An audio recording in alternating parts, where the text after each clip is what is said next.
Now, let's watch a short clip on the review and approval process for RPTs to understand how thresholds should be set for different levels of approval by the Board of Directors and shareholders. Here are the main ideas of the module. Review and approval of RPTs remains a key shareholder protection issue. Globally, regulatory approaches vary greatly.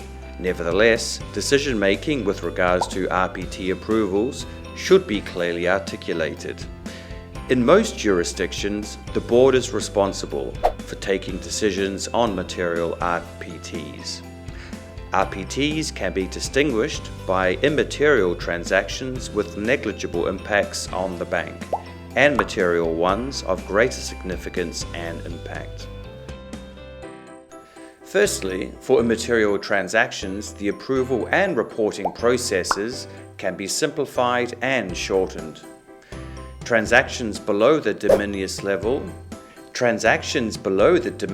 level should require approval or disapproval in the normal course of bank management, adhering to its policies, and be reported to the board in aggregate, monthly terms for ex post approval, and annually reported to shareholders in the financial statements.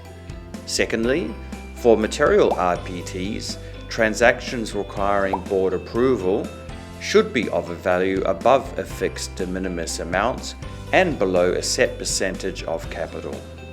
For material RPTs valued above the set percentage of capital, shareholder approval or disapproval is required.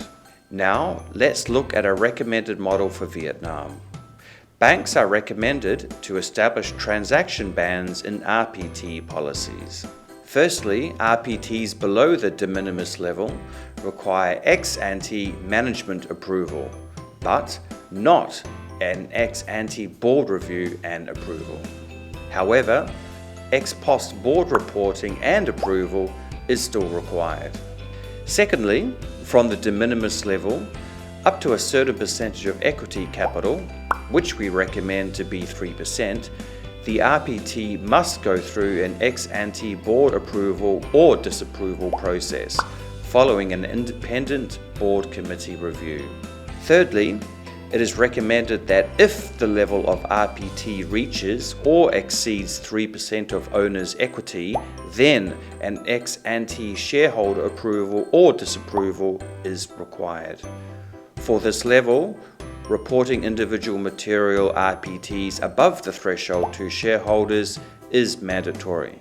In conclusion, in best practice and for transparency, thresholds set by a bank in its RPT policy should be reported to the State Bank of Vietnam and made public on the company website.